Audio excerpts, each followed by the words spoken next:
Do you want to take us into this week's episode, Jake? Sure. Let's, did I just say sure rather than like sure? I think so, like Pauly Shore. Yeah. Yeah, probably. Well, we've already gotten completely off topic. Yeah, I know. We're like 30 seconds in. So, hey, everybody. Hi, y'all. Come with us to the trenches of the early 1900s, Europe. This one gets brutal. In a movie called 1917. Or colloquially known as 1917. I mean, it's a good year. I think that's a preference as to how you want to say it. Yeah, exactly. Yeah. Potato. It's 2001: A Space Odyssey. It's why wouldn't it be 1917? Yeah, you're right. I'm sorry. I have erred in my ways. You have righted my wrongs. Thank you, Jake. Oh man, did you have any pressing news for this week before we go into the thermometer? You know, I don't. We have 2 ratings as of this recording on our Apple podcast page. But we got a lot of followers coming into the Instagram. And if you're a new listener, hello. We're doing a giveaway. Welcome. And if you're following us on Instagram, you're entered into that. So do that. So it's just a follow? Yeah, just a follow. Just a follow. But it's only it's after we get click. But it's only after we get 10 ratings on Apple Podcast. Oh, we also needed 10 ratings. Yeah. That was the thing. Okay, so we got to hit 10 ratings, and anyone who's following us will be entered. Yeah. And you know what? I was going to make it until the end of March, but I'm just going to make it just whenever we hit 10 reviews on Apple Podcasts. I like that. That's good. And then we can announce it that week. We'll be like, we hit 10 reviews and winner, right? Nice. Yeah, I like it.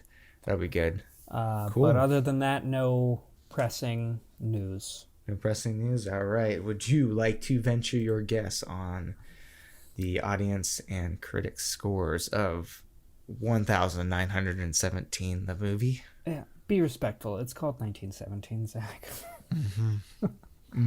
Let's see. I'm going to go like 92 to 94 for both of them. Okay. So now you're giving me ranges on this? Yeah. That's cool. They are both the same score. Ooh. At a 88. 1.21 gigawatts. Oh, 88%. So it's fresh. That's pretty good. Yeah, that's pretty good. I don't know if I've ever seen the exact same score. At least on having high score. Right. That's pretty good. Nice. It's a B plus. High B. Yeah. I think I could agree with that.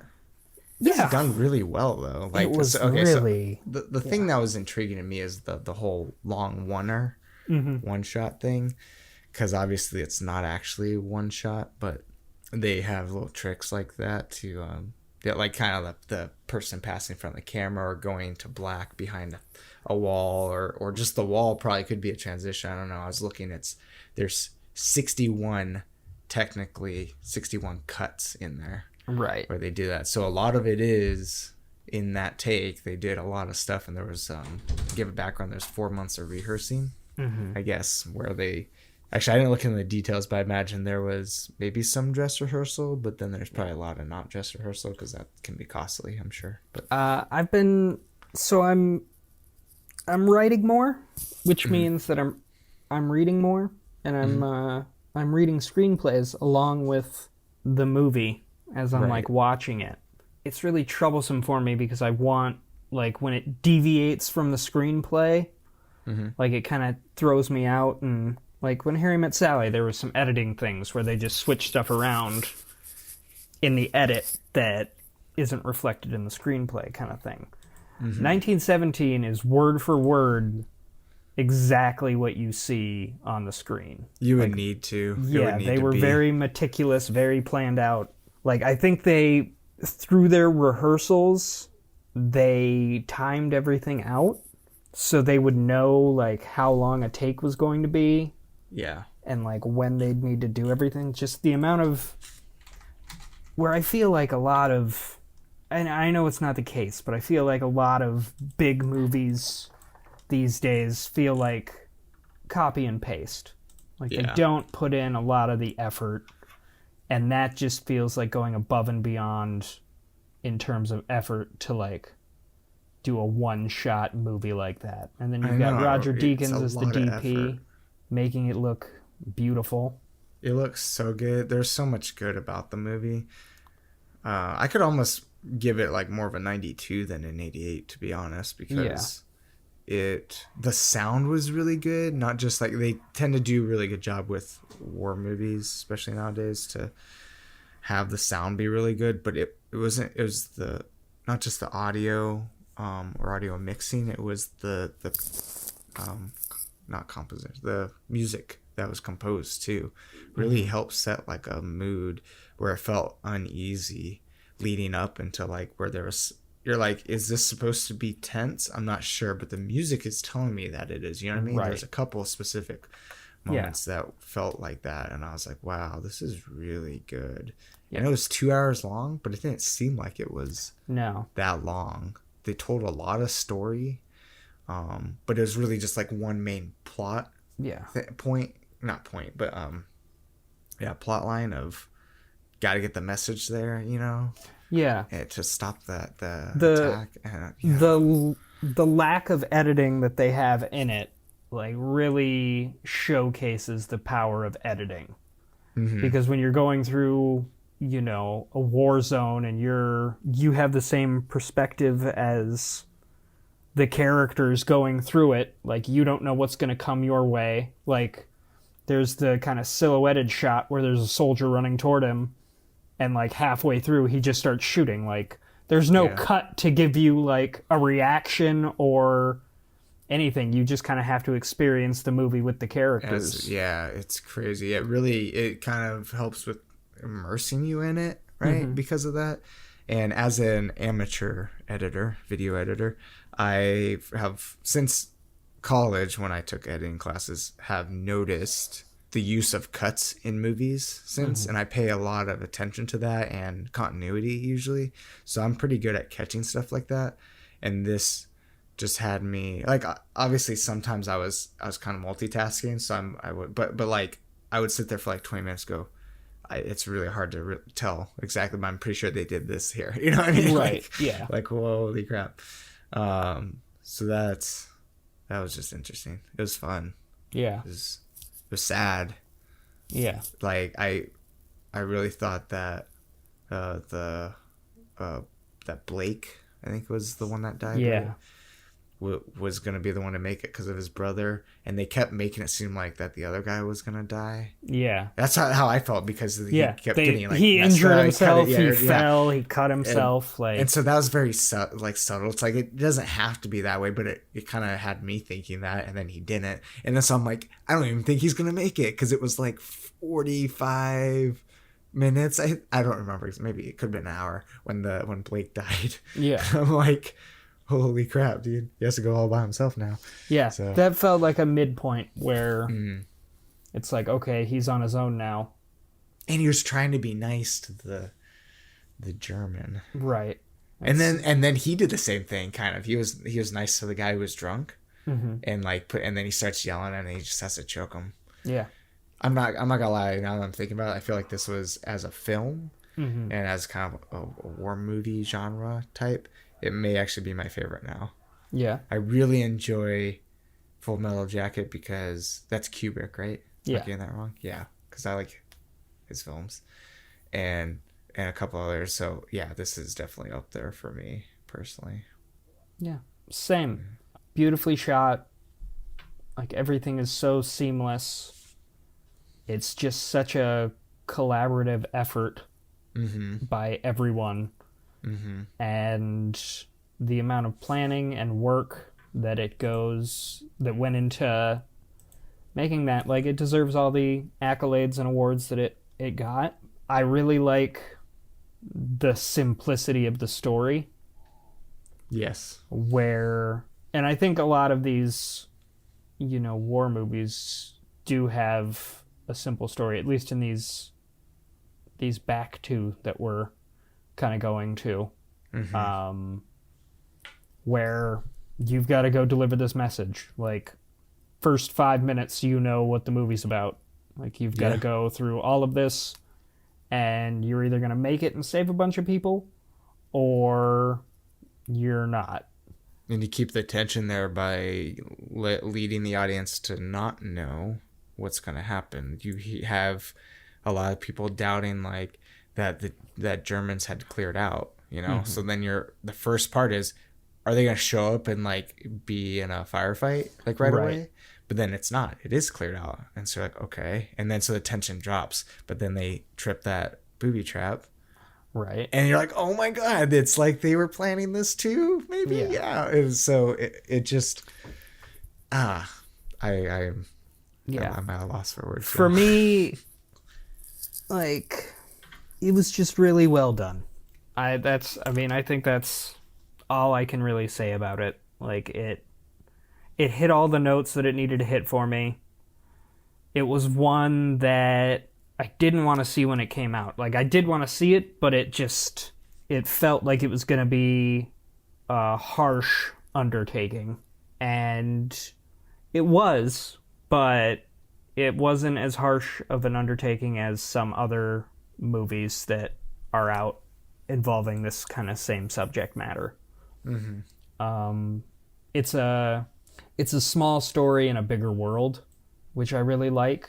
And they still manage to like weave in some characters, and like there's like checkpoints along the way that they have to get to that have, you know, good guest stars and good actors, and they keep the same pace with everything, and, you know, just 100 maximum effort. Just really appreciate it. I had a couple of questions. At least one of them's a question. Is, remember he gets picked up by the trucks and is going to be taken to the... Didn't it seem very quick that they were going and all of a sudden over to a bridge that we can't cross? I don't know if that was just having to be like they're talking for a little bit and they've gone quite a ways. Right. But because they're doing a lot of like long takes here, that you have to kind of suspend the timing on that, or if it was like... No, it was that quick. They only went right up the road. I mean, that could be. I mean, from what I remember, it was, you know, kind of a hilly environment. They don't know what's around the corner. Yeah. It's like the medics showing up with that whole group, like right after. Yeah, and I mean, it wasn't very long after the actual plane crash, so it's not outside the realm of possibility that they were driving, saw the plane crash, and then kind of headed that way to see. That's true. And then Blake and the other guy were the corporal, or not colonel, corporal. I think he was lieutenant, something. I don't know my ranks. Me neither. But they, were. But yeah, pretty close. And I mean, he could have gotten in the truck, and then they drove a little ways, and then found out they couldn't. I didn't know if it felt off to you, like it did for me a little bit. I'm trying to find how I can be nitpicky with something. Yeah. And or throw a question towards your way. So, do you think that he ended up writing to Blake's mom? I think he did. Because remember we talked about like yeah, I would think he would actually do it. Yeah. He gets home, he's like, nah, fuck that. Yeah. I think the only thing that kind of makes me weary about it is I don't know why they chose him. Because they mention that his brother's there. So, I mean, they have the added incentive there. But would they really send a brother to tell another brother to hold back in the perils of war? But, I mean, maybe that was a different kind of thing. No, they were going to tell the colonel. It's just his brother also happened to be there. Right. So it was supposed to be. So. Gotcha. Yeah. So there was two parts of that. It was, we're going to deliver this message, and his brother's there, so hopefully you can get to him. He didn't get to him, so then the other guy's going to be like, hey, your bro died. I'm sorry. I'll write your mom, though, if that's cool with you. Yeah? All right. Shake hands, and then walk off all sad like. All right. Well, that's a pretty good synopsis. That pretty much it is. Should just write that up. Yeah. It's like, Here you go. You know what, I'm gonna listen to that again, and I'm gonna put that in our Yeah, put that in the episode description. bio or whatever. For sure. Oh man. All right. Final thoughts then. Yeah. Yeah. Any final thoughts, or were those Just the a final really, really good movie, and Sam Mendes is a good director. Yep. Roger Deakins is a great photographer. thoughts? The acting was good. Acting was really good. I enjoyed it. I enjoyed it too. Final thoughts are, it's deserving of at least the 88. Yeah.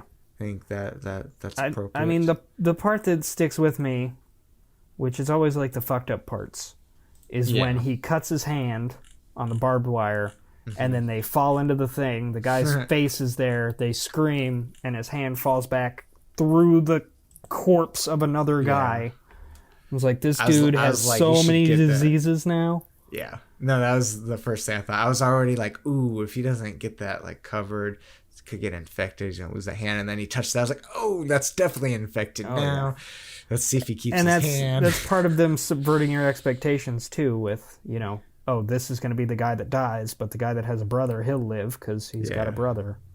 Yeah, wasn't I feel like 40% of, I think it was in wars prior to that, it could have been around that time, of people died because of like infections or dysentery or something, right? I think that's accurate. It's almost half, I think. Yeah. So I think it was especially during the Civil War, but I feel like, or broken limbs or something that could have been just like sort of fixed temporarily, right?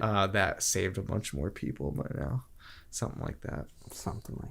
Maybe both those combined would be a huge number. Yeah. Go see doctors, people. Appreciate what you got. Modern doctors now. Too. Modern, yeah. Not that dentist barbershop thing. Oh, the other thing I will do is shout out to this, whatever the studiobinder.com thing is, because that is where I read up on how they film the one shot. They have a bunch of little clips on there that go over like various things like camera movement and what's it called?